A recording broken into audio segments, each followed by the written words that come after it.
Nessa videoaula, eu trouxe alguns exemplos das ferramentas mais utilizadas nesse processo de análise de dados.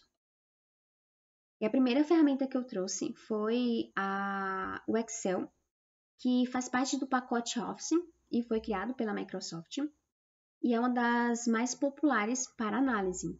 Além dela acessar e armazenar os dados, outra vantagem que possui é a de ser a melhor plataforma eletrônica para a criação de planilhas. Entre os seus recursos, inclui uma interface intuitiva e ótimas ferramentas tanto de cálculo como de construções de gráficos. A segunda ferramenta que eu trouxe é uma linguagem de programação chamada Python, que foi elaborada para ser simples e fácil de aprender. Além dela ser muito versátil, ela pode ser utilizada para diversas tarefas, entre elas a de análise de dados. Através do pacote Pandas, que é uma biblioteca do Python, é possível manipular dados e tabelas. Outra biblioteca também muito utilizada é a Matplotlib, que permite a construções de gráficos de diversos tipos. E entre as IDEs, que é um ambiente de desenvolvimento integrado, a mais utilizada no processo de análise é o Jupyter. Entendam IDE como se fosse um espaço que é utilizado para codificação. Então, o Jupyter é esse espaço que é mais utilizado quando a gente codifica para análise de dados. A outra ferramenta também é uma linguagem de programação chamada de linguagem R. Ela é um conjunto integrado de facilidades de software voltado para manipulação de dados e exibição gráfica. Inclusive, ela é muito conhecida por isso.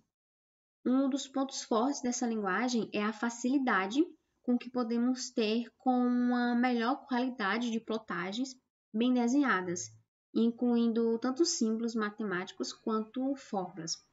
Quando vocês ouvirem a palavra plotagem, vocês vão escutar bastante no meio da análise, entendam como se fosse desenhar gráficos. Não se preocupem que vocês não vão precisar desenhar. A ferramenta, ela já possibilita, ela meio que automatiza esse processo de desenhar, que na verdade se chama de plotar gráficos, de plotagem. Outra ferramenta bastante utilizada e que faz parte da Microsoft se chama Power BI. Sua principal função é a construção de dashboards e relatórios dinâmicos. O Power BI, além de possuir ferramentas inteligentes para a visualização de dados, permite que funções do cotidiano de empresa sejam automatizadas, como, por exemplo, ajuste nos dados, pequenas análises e até mesmo geração de relatórios, pequenas coisas que otimizam bastante o tempo.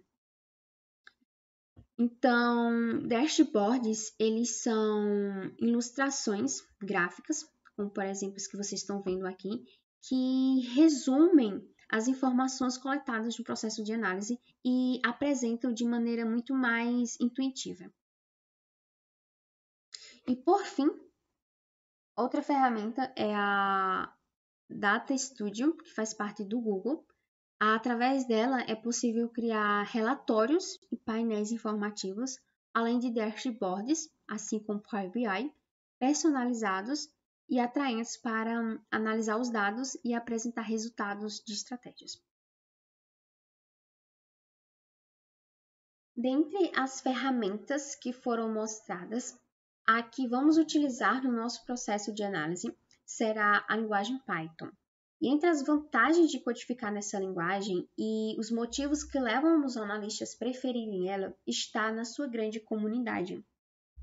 Python tem uma comunidade crescente e se nós tivermos alguma dúvida no processo de codificação e da nossa análise, será fácil encontrar especialistas que possam nos ajudar a encontrar a solução mais adequada. Outra questão é o crescente número de bibliotecas. Entendam bibliotecas como se fossem funções prontas que vão facilitar muito o nosso trabalho e agilizar bastante. Então, se a gente tivesse que codificar algo do zero, essas bibliotecas elas já fornecem códigos prontos e que fazem aquilo que a gente quer que faça. Outro motivo é por ser fácil de aprender, ela foi projetada para ser simples. Outra é a escalabilidade. Em relação a outras linguagens, Python é muito mais rápida. E, por fim, por ela ser boa em visualização de gráficos. Claro que ela não se compara à linguagem R. Lembra que eu falei para vocês que a linguagem R se destaca justamente por essa questão dos gráficos, mas a linguagem Python, aliada com algumas bibliotecas, fazem com que ela se equipare a R e juntando com essas outras vantagens, ela acaba sim sendo uma das linguagens preferidas para análise de dados entre os analistas. Claro que isso varia bastante, mas no geral ela está assim entre as que são mais utilizadas.